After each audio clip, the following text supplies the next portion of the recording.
한국 현대사 부록을 시작하겠습니다. 저번 시간까지 식민지시기 근대 도시 생성에 대해서 살펴보았죠. 어떤 도시가 근대 도시로 성장했나요? 우선 조선총독부는 항구 도시를 건설했죠. 항구 도시가 건설되면서 교역이 확대되고 산업 육성이 되면서 이제 근대 도시로 변모했어요. 그런 도시는 여러 도시가 있었죠. 대표적인 도시로 한국에 보면 부산, 목포, 군산이 있었죠. 북쪽에도 한반도 북쪽에도 많았죠. 신의주, 원산, 또 흥남 이런 도시들이 있었죠. 부산, 목포는 현 시대에도 지역을 대표하는 도시죠. 예전에 부산은 한반도 남쪽 지역에서 가장 큰 도시죠. 그리고 이제 어떤 도시가 발전을 하나요? 교육이 확대되고 산업이 육성되면 이제 국가가 부유해지는데 또 그런 일이 벌어지면 또 이제 국내적으로도 산업이 발전한다는 거예요. 산업이 발전하다 보니까 교통 요지에 있는 도시가 발전했죠. 그런 도시로는 대구, 광주, 대전이 있죠. 대구와 광주는 원래 있던 도시인데 크게 성장했고 교통요지에 있음으로써 교통요지에 없는 도시들은 대신에 쇠퇴했죠. 그 전에 아무리 고대에 잘 나갔던 도시라고 하더라도 대전 같은 경우에는 허허벌판이었는데 또 이제 교통요지에 있으면서 식민지시기에 도시가 건설되었죠. 한국의 주요 도시를 조선총독부가 많이 건설했어요. 새로이 건설한 도시만 하더라도 부산, 대전, 목포, 군산 이런 도시는 다 조선총독부가 건설해야 되겠죠. 그곳에 사는 주민들은 당연히 감사해야죠. 도시와 도시 주민을 위해서 한 일이 큰 기여를 하였는데 당연한 거예요. 그거는 기여를 하지 않은 사람들도 많이 떠받치고 그러는데 실제로 기여한 사람을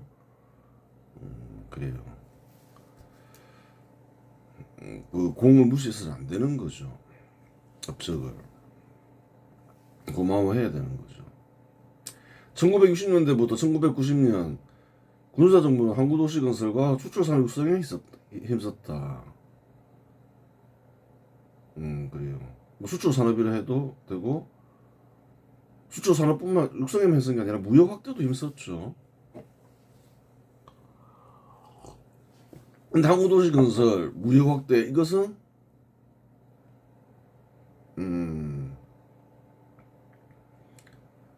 누가 쓰던 정책인가요? 조선총독부가 쓰던 정책이라는 거예요. 항구를 건설하고 항구 주변에 산업을 육성하고 또 교육을 확대하고 박정희는 울산, 포항, 마산, 여수에 항구를 건설하고 항구 주변 지역에 산업을 육성하여 산업도시를 건설하려 했다. 항구도시를 만들자 그 항구도시를 산업도시로 만들려 했다는 거예요. 이러한 시도는 조선총독부가 부산, 군산, 목포, 흥남의 항구를 건설하여 산업을 육성하는 방식과 동일하다. 사실이죠. 1960년대 초 박정희는 국가경제개발을 위해 울산을 특정 공업지구로 지정하고 동남해안을 중심으로 한 수출 중심의 중화 공급단지 건설을 본격적으로 추진했다. 사실이죠. 울산은 수심이 깊어 대형 선박 입출항이 용이한 지리적 이점을 갖추고 있었으며 정부는 이를 활용해 원자재 수입과 완제품 수출을 위한 항구의 대규모 산업단지를 결합한 공업도시를 계획적으로 조성했다. 울산이라는 곳은 이제 농어촌이라고 볼 수 있는데 산업도시를 건설했죠. 누가 건설했나요? 박정희가 건설한 게 맞다는 거예요. 한국은 철, 구리, 석유와 같은 지하자원과 생산 설비 등을 수입하지 않으면 생산과 수출이 불가능했기 때문에 산업을 발전시키기 위해서는 산업화된 항구 도시를 육성해야 했다. 항구 도시를 통해서 무역을 확대하고 그 항구 도시를 산업 도시를 만들려고 했다. 그 사실을 알 수 있는 거예요. 당시 수천 가구 규모의 농어촌이었던 울산은 1962년 특정 공업지구로 지정된 이후 비약적인 산업화를 거치며 현대적인 공업도시로 탈바꿈했다. 정부는 태화강 하류가 울산만 일대를 중심으로 정유, 비료, 화학, 조선 등 국가기관 산업을 집중적으로 유치했다. 당시 첨단 산업을 유치한 거죠. 물론 식민지식에 다 있던 것이긴 했지만 그래요.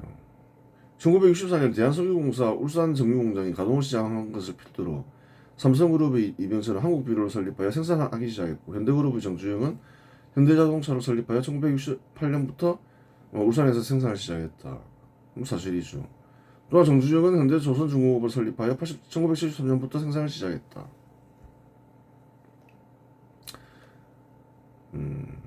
정부는 공업단지의 원활한 가동을 위해 항만시설 확충과 함께 대규모 인프라를 계획적으로 구축했다. 도로와 철도를 연결해 물효율을 극대화했고 산업용수 공급을 위해 사연댐과 같은 수자원 시설을 건설했다. 계획적으로 울산을 산업도시를 만들려고 했죠. 입지가 좋아서 그런 거죠. 바다가 있고 또 부산과 가깝고 또한 밀려드는 근로자들을 수용하기 위해 대규모 주거단지를 조성하고 상하수도 및 전기 등 도시 기반 시설을 확충하여 근대적 공업 도시의 면모를 갖추어 나갔다. 울산이 그랬다는 거죠. 1962년 특정 공업지구로 지정되기 이전의 울산은 인구 약 8만 5천 명 규모의 전형적인 농어촌이었으며 전국적인 도시 위상에서도 눈에 띄지 않는 지방 소도시였다. 아주 작은 그냥 농어촌 중심의 지방이었죠. 그러나 정부의 강력한 산업 육성 정책과 함께 울산은 한국 경제 성장의 심장부로 거듭나며 유례없는 속도로 팽창했다. 사실이죠. 1970년대 이후 인구가 폭발적으로 유입되면서 1989년 77만 명, 1992년에는 89만 명을 넘어서는 등 불과 30년 만에 인구 10배에 가까운 성장을 기록했다. 이로써 1990년대 초 울산은 인구 규모면에서 서울, 부산, 대구, 인천, 광주, 대전에 이은 한국 7대 도시권의 반열에 올랐으며 특히 소득 수준에 있어서는 1인당 지역 내 총생산 기준이 전국 최상위권을 다투는 부자도시의 위상을 공고했다. 부자도시가 돼버렸다는 거예요. 울산은 20, 30년 만에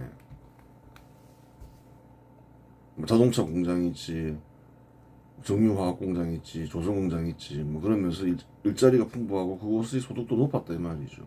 지금도 높겠죠. 울산 주민들의 평균 소득 역시 서울과 비슷하거나 더 높았을 것으로 보인다. 울산은 항구가 건설되면서 산업도시로 육성되는데 이러한 사례는 식민지식이 첨단도시로 건설된 흥남과 매우 유사하다. 북한에 첨단도시가 육성되었죠. 흥남이나 신의주 이런데 그럼 그곳의 사람들은 어떤 삶을 살았을까 생각해 볼 수 있다는 거예요. 첨단 산업이 육성되니까 어떻게 되나요?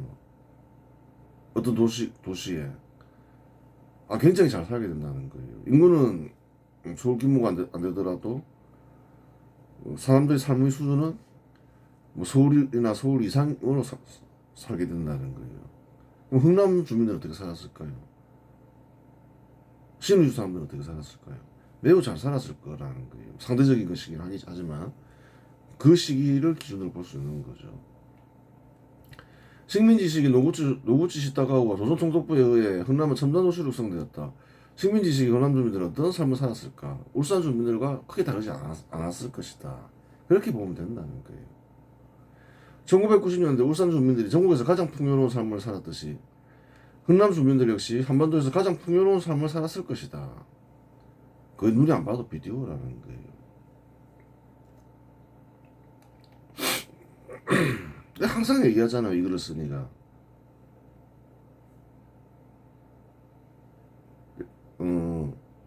군수산업 육성을 위해서 북쪽을 개발했으니까 수탈당한 거다. 그러면 수탈당한 사람과 수탈당한 재산이 있어야 되겠죠. 그러면 흥남 주민들이 수탈을 당했어야 되겠죠. 흥남 주민들은 어떤 삶을 살았을까? 풍요로운 삶을 살았을 것이다. 그럼 도대체 누가 누구를 수탈했다는 거냐? 이런 말이 되는 거예요. 풍요로운 삶을 살게 해줬는데 사실일까요? 거짓말일까요? 사실이라는 거예요. 당시 수천 가구 5천 마을이 섞여있던 한적한 포항은 1968년 포항제철 설립과 함께 비약적인 산업화를 거치며 한국 철강 산업의 메카로 탈바꿈했다. 사실이죠. 정부는 영일만 일대를 중심으로 제철소와 관련 연관 산업을 집중적으로 유치했다. 1970년 포항제철의 가공을 필두로 1973년 제1고로에서 첫 샘물이 생산되기 시작하면서 포항은 한국 제조업의 근간을 지탱하는 핵심 거점으로 자리 잡았다. 그렇죠.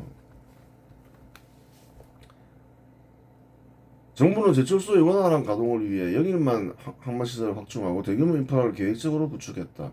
제철소까지 원료를 운송하기 위한 전용 철도와 도로망을 완비했고 대량의 공업 용수를 확보하기 위해 형산강 일대의 수자원 시설을 대폭 정비했다. 이게 도시를 인위적으로 계속 만든다는 사실을 알 수 있어요. 항구를 건설하고 주변의 산업을 계획적으로 그래요. 육성하고 또한 급증하는 근로자와 그 가족들을 수용하기 위해 현대식 아파트와 대규모 주거단지를 조성하고 상하수도 및 전기통신 및 도시기반 시설을 확충하며 근대적 공업도시의 기틀을 완성했다. 그래요. 당시에는 일단 항구가 제대로 된 항구가 부산 외에는 거의 없었죠. 규모가 작고 부산이 항구 규모가 제일 컸고 또 일본하고 가까웠고 식민지 시기 때는 이제 부산 가깝지 않더라도 군산 목포 쪽도 발전했는데 군사정부 때는 이제 목포 군산 쪽이 약간 제외됐죠. 그 이유가 뭘까요?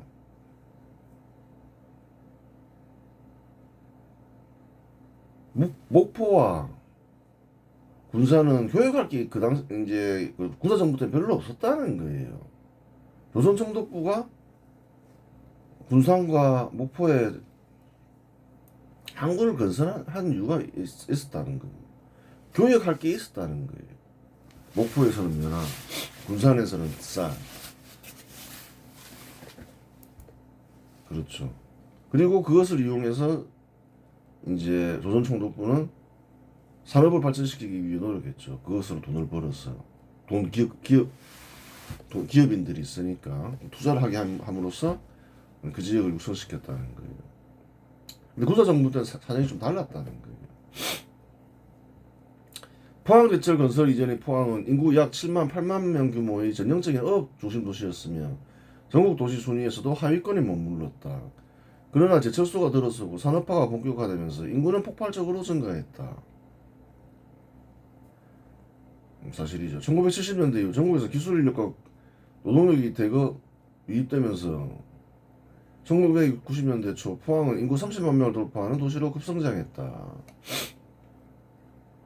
이로써 포항은 한국철강 생산의 심장부로서 전국에서 가장 높은 경제활력을 띠는 도시 중 하나가 되었으며 1인당 생산성과 소득 수준 면에서도 국가경제에 시대한 기여를 하는 철강의 도시 위상을 확보했다. 그러니까 어촌 마을을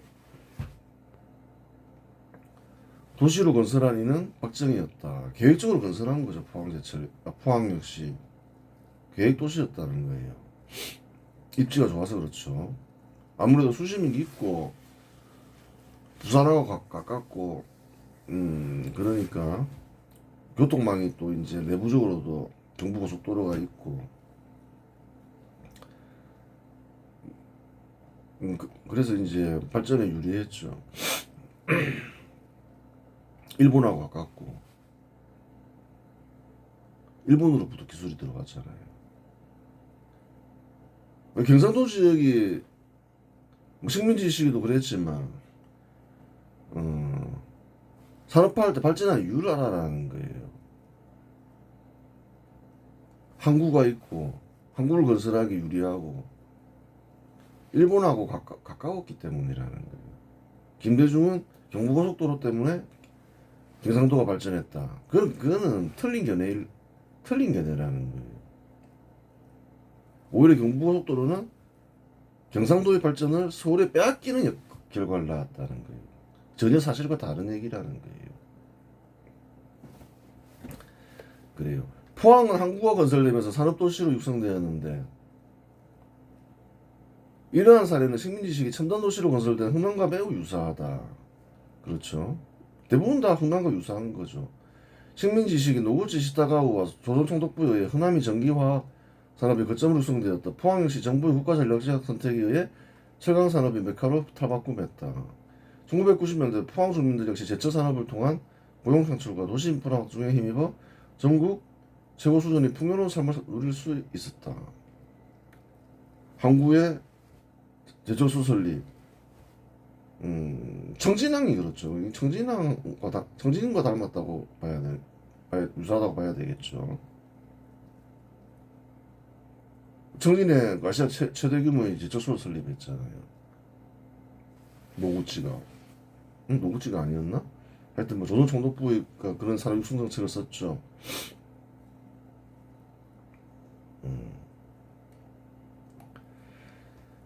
그래요. 다 사례가 있는 거예요. 항구를 만들고 제철소를 설립하는데 이것도 사례가 있던 거예요. 한국에 식민지 시기 때. 1960년대 후반 박정희는 수출 주도형 경제 성장을 가속화하기 위해 마산과 창원을 핵심 산업기지로 선정하고 수출 자유지역 및 대규모 기계공업단지 조성을 본격적으로 추진했다. 마산은 천년의 양항을 보유하여 원료 수입과 완제품 수출에 최적의 지리적을 갖추고 있었으며 정부는 이를 활용해 수출 자유지역을 조성하고 그 배후지로 창원의 대규모 기계공업단지를 계획적으로 배치했다. 항구를 건설하기 용이해야 하고 또 뭐가 필요한가요? 일본과 가까워야 된다는 거예요.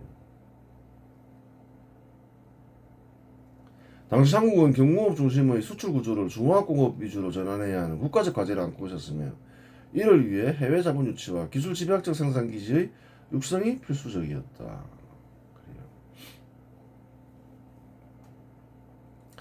당시 마산은 항구 중심의 상업 도시였으며 창원은 전형적인 농촌지대였다. 그래요. 1970년 마산 수출 자유지역이 지정되고 1974년 창원기계공업기지 조성 사업이 시작되면서 이 지역은 비약적인 산업화를 거치며 한국 기계산업의 중심지로 탈바꿈했다.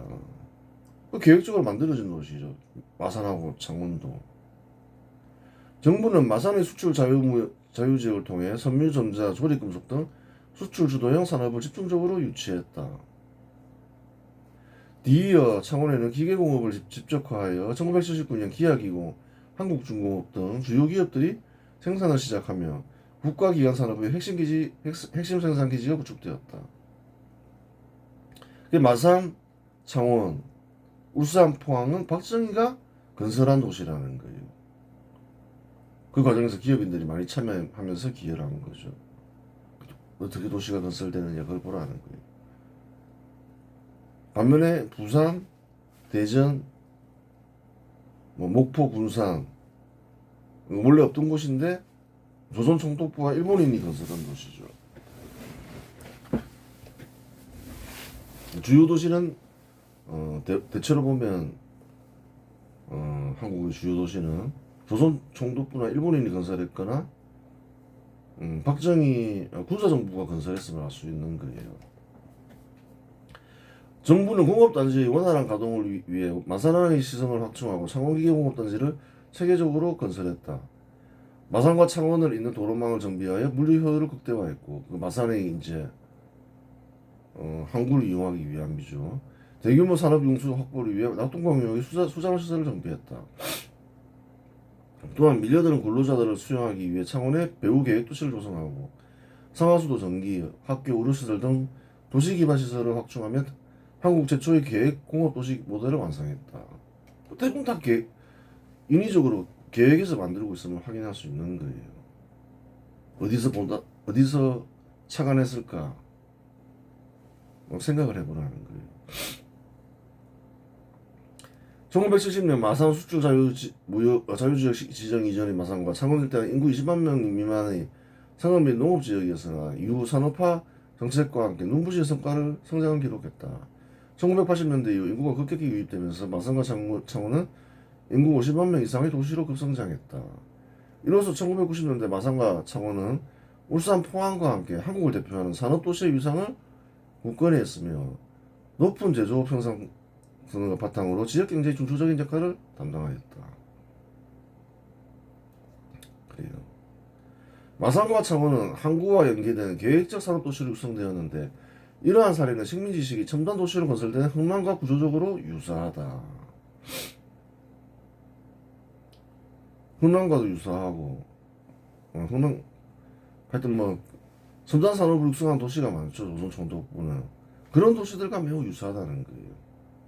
식민지 시기 흥남 주민들이 한반도에서 가장 높은 산업 밀집도와 현대적인 생활 환경을 누렸듯이 1960년대 마산과 창원 주민들 역시 활발한 제조업 공업 고용 창출과 계획적인 도시 인프라를 바탕으로 전국 상위권의 경제적 풍요를 누렸다. 그걸 알아야 되는 거예요. 만약에 항구를 건설하지 않고 산업 육성하지 않았다면 창원 주민들, 마산 주민들 어떻게 살고 있겠냐는 거예요. 그래요.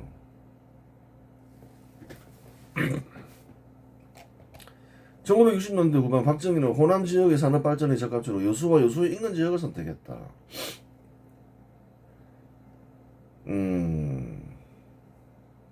근데 이제 또 박정희는 호남의 발전 역시 생각했다는 거예요. 그래서 선택한 지역 여수와 여수 인근 지역이었다는 거예요. 조선 총독부는 목포와 군산을 선택했지만 박정희는 목포와 군산 대신에 여수와 여수 인근 지역을 선택했음을 알 수 있어요. 호남 지역은 식민지 시기 농산물과 면화를 수출하여 큰 이익을 얻었고 이익을 산업 발전에 투입하여 번영한 역사가 있다. 식민지 시기 때 번영했죠. 농산물과 면화를 수출하면서 이익을 얻고 그것을 이제 산업 발전에 투입했다는 거예요. 그래서 산업이 번성한 적이 있다는 거예요. 성공한 기업가도 많죠. 또 한국 최대 규모의 방적 공장도 있었고 그리하여 성공한 대표적인 기업인이 삼양사를 설립한 김현수와 고려대학교를 설립한 김성수이다. 이 사람들이 그렇게 이제 이익을 내면서 번 돈으로 기업을 설립했다는 거예요. 현실에 다 남아있죠. 삼양사든 고려대학교든. 일본이 패망하면서 한국은 일본과 단절되었고 그 와중에 가장 큰 손해를 본 지역은 호남이었다. 사실 그렇다는 거예요. 일본과 단절하면 어떤 일이 벌어지나요? 교역을 할 수 없게 된다는 거예요. 그전에는 교역을 하면서 이익을 얻어서 기업에 투입하면서 산업을 발전시켰는데 그렇게 할 수가 없게 돼버린 거예요. 또 일정 기간 단절되어 있었죠. 다시 이제 교류했을 때는 뭐 별 필요가 없었다는 거예요. 그런 게 과거와 달라져 버린 거죠. 만약 일본과 단절되지 않고 교류하며 산업이 발전하였다면 호남 지역도 첨단 산업이 발전한 지역이 되었을 것이다. 호남 지역 입장에서 보면 어떠냐? 아니 뭐 독립은 할 수 있는데 교류가 단절되지 않고 계속 일본과 교류하면서 산업이 발전하는 게 나았다는 거예요. 단절이 호남에는 치명적이었다는 거예요. 산업 발전의 맥이 끊긴 거죠. 조선 총독부는 목포와 군선을 산업도시로 그래요. 집중 육성을 했지만 박정희는 목포와 군산 대신 여수와 여수 인근 지역을 선택하여 고속도로와 항구를 건설했는데 이에는 이유가 있다. 식민지 시기 때는 면화나 쌀과 같이 호남은 일본에 수출할 상품이 있었지만 일본과의 교류가 재개된 뒤에는 수출하여 이익을 낼 만한 상품이 없었다. 사정이 달라졌다는 거예요. 그냥 계속 그냥 발전을 했어야 되는데 다시 교류를 시작했을 때는 호남이 이제 경쟁력을 상당히 상실한 상태였던 거죠. 수출할 물자가 없다는 거는. 호남의 발전을 위해서는 경상도와 가깝고 일본과도 가까운 지역을 선택할 수밖에 없었는데 이는 경상도와 일본을 이용하여야 호남을 부흥시킬 수 있다는 발상이 있었기 때문이다. 박정희는 어떤 생각을 했냐? 군사정부는 박정희뿐만 아니라 지금은 호남을 발전시키기 위해서는 일본과 부산과 가까운 곳을 산업단지로 개발해야 되겠어. 그래서 이제 여수 근처에 항구를 건설하고 광양항도 그렇고 제철소도 설립했다는 거예요. 여수항 건설 외에 부산과 순천을 잇는 남해안 고속도로를 1973년에 완공한 이유 역시 여기에 있다. 호남의 발전을 고려하지 않았다면 호남 주민들이 요구하지 않는 남해안 고속도로를 굳이 건설하지 않았을 거다. 그 시대에 호남인들은 김대중은 특히 3년 늦게 호남 고속도로가 건설됐다고 비판했지만 사실은 그것보다 더 핵심이 항구를 건설하고 남해안 고속도로를 건설하는 거였다는 거예요. 그래요. 그걸 알아야 되는 거예요.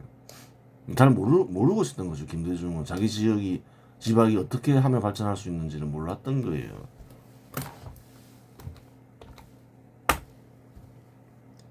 여수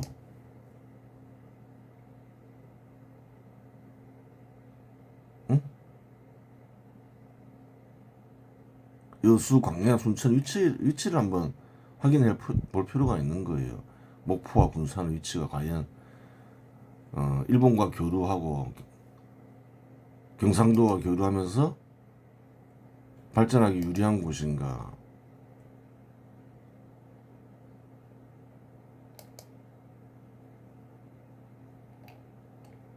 응?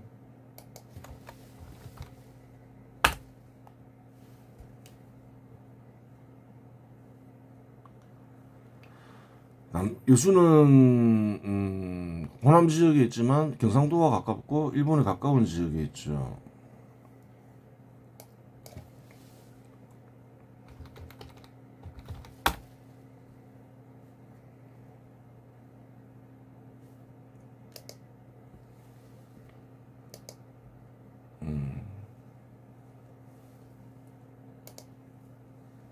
한번 확인해 보세요.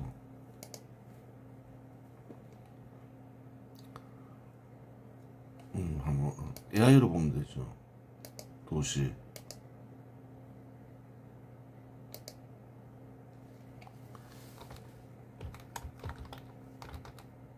여수, 광양, 목포, 군산, 순천만 지도에 표시해봐. 남한 지도에 표시해봐.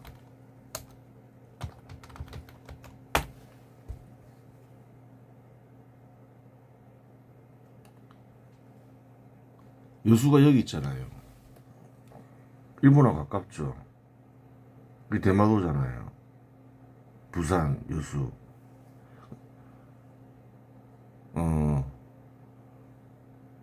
그래요.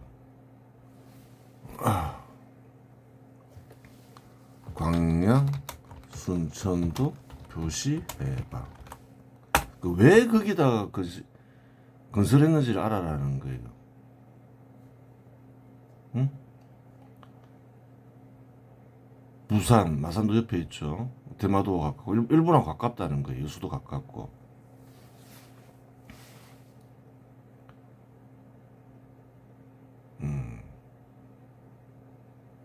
그래요. 목포는 여기 있죠. 일본하고 제법 멀잖아요. 근데 왜 일본과 군산에 건설이 됐을까요? 수출할 물자가 있었다는 거예요. 군사정부 때 다시 교류를 시작했지만 그래요. 이제 좀 사정이 바뀐 거죠. 그래서 경상도와도 가깝고 일본과도 가까운 이제 여수, 순천, 광양 이쪽에 모여 있죠. 이쪽을 개발했다는 거예요. 그리고 이제 당시 이제 제대로 된 항구가 부산에 있었으니까 부산과 이렇게 그 남해안 고속도로를 만들어서 연결했다는 거예요. 누구를 위한 건가요? 생각을 해보라는 거예요.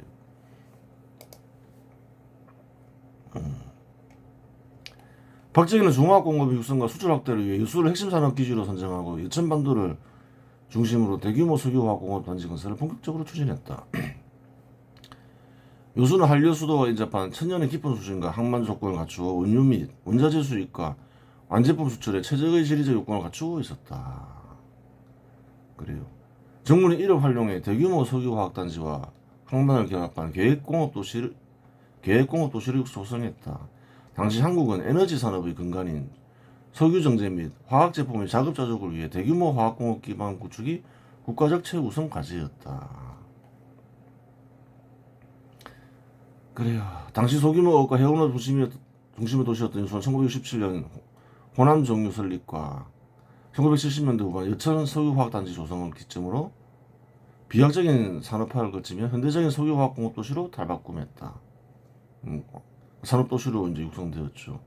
정부는 여천 일대를 중심으로 기초유불 생산부터 고부가 가치 화학 제품 생산에 이르는 일관 체제를 구축했다.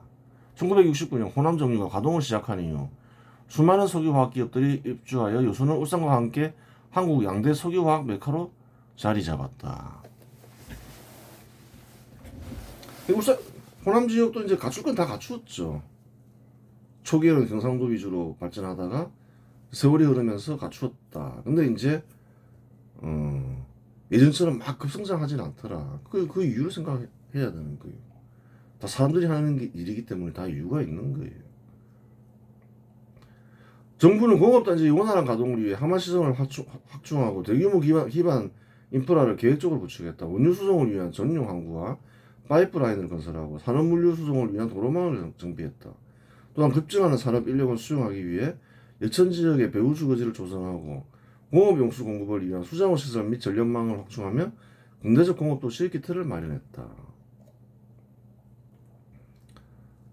그래요. 1960년대 초반 인구 10만 명 남짓이었던 여수는 산업화와 함께 지속적인 인구 유입을 기록하며 성장했다. 1960년대 초 여수는 대규모 정유 및 화학공장을 가동하는 국내 핵심 수출기지로서 전국 최상위권의 제조업 생산성과 수출 실적을 기록하는 부유한 도시로 성장했다. 석유화학 산업 특유의 높은 부가가치는 지역경제를 견인했으며 이를 통해 주민들은 전국적으로도 높은 수준의 생활 수준을 향유할 수 있었다. 여수는 항구와 연계된 계획적 산업도시로 육성되었는데 이러한 사례는 식민지식이 첨단도시로 공산된 흥남과 유적으로 유사하다. 그렇죠. 흥남에도 뭐 화학산업이 육성되었죠. 항구가 건설되면서 매우 유사하죠. 1960년대 여수 주민들 역시 석유화학 산업을 통한 고용 창출과 도시 인프라 확충에 힘입어 전국 최고 수준의 풍요로운 삶을 누릴 수 있었다. 알아야 되는 거예요. 항구가 건설되고 산업이 육성되는 거, 그것은 항상 풍요로운 삶을 살게 됨을 확인할 수 있어요. 그럼 식민지 시기에는 어땠을 것 같냐는 거예요. 다르지 않다는 거예요.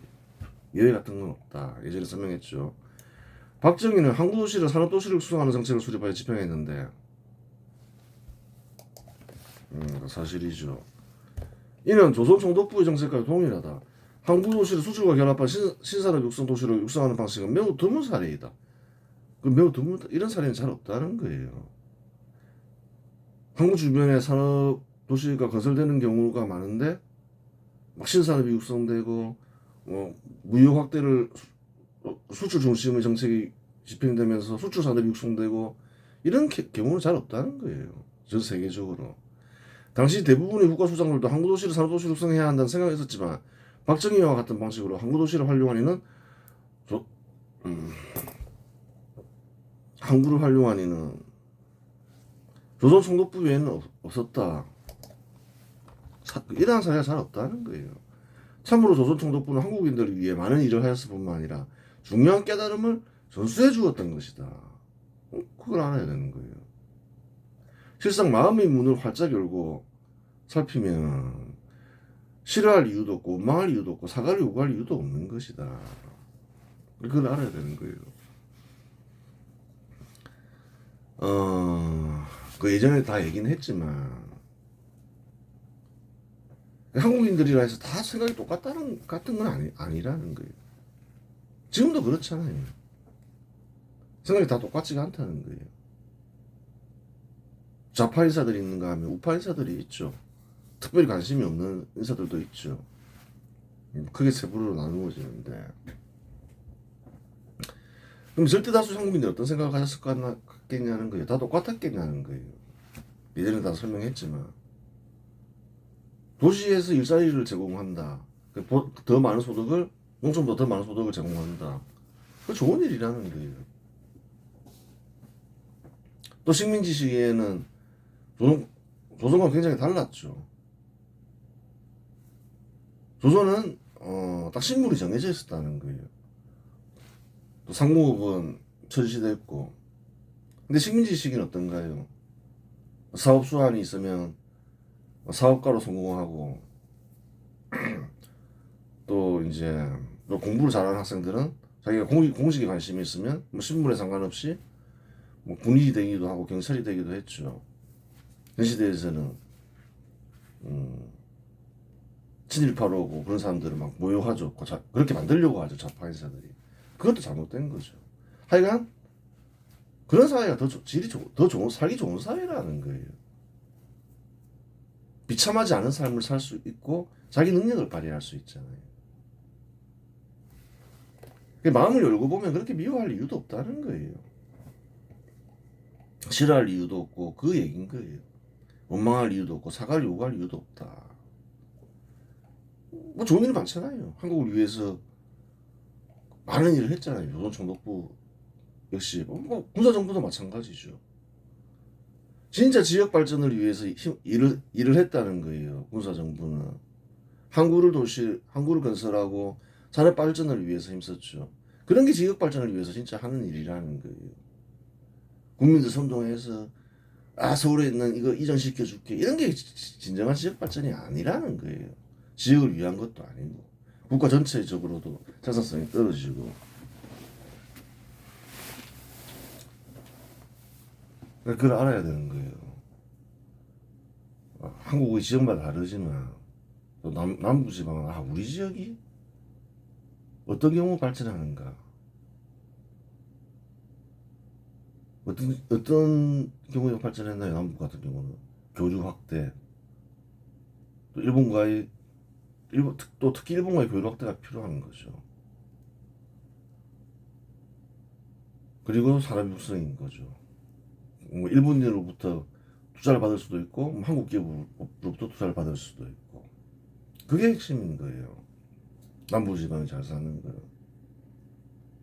남부지방이 절대 해서는 안 될 게 반일인 거예요. 그걸 알아야 되는 거예요. 잘 생각해 보라는 거예요. 일본과 교류가 확대된다. 일본인들이 왔다 갔다 한다. 한국인도 일본에 왔다 갔다 한다. 그러면 이제 남부지방은 어떤 지역이 되나요? 해양 세력과 통하는 지역이 된다는 거예요. 일본과도 통한다. 일본만 통하냐는 거예요. 해양 세력과 다 통하는 거죠. 투자를 크게 받을 수가 있는 거예요. 교류가 확대되고 투자가 서로 활성화되고, 그러면 거점이 될 수가 있다는 거예요. 왜 식민지 시기 이전에 청나라가 한국을 정복하려고 하고 한반도를 점령하려 하고 러시아가 점령하려 하고 일본이 또 이렇게 친일 국가를 만들려 하고 또 결국 식민지를 만들고, 그 이유가 있다는 거예요. 지리적으로 핵심 거점이라는 거예요. 지금 한반도는 분단이 됐잖아요. 북쪽으로는 통할 수 없지만 또 이렇게 해양 쪽으로는 확 통한다는 거예요. 어디가 가장 유리한가요? 한반도 남쪽 지방이라는 거예요. 이번 시간에서 마치겠습니다.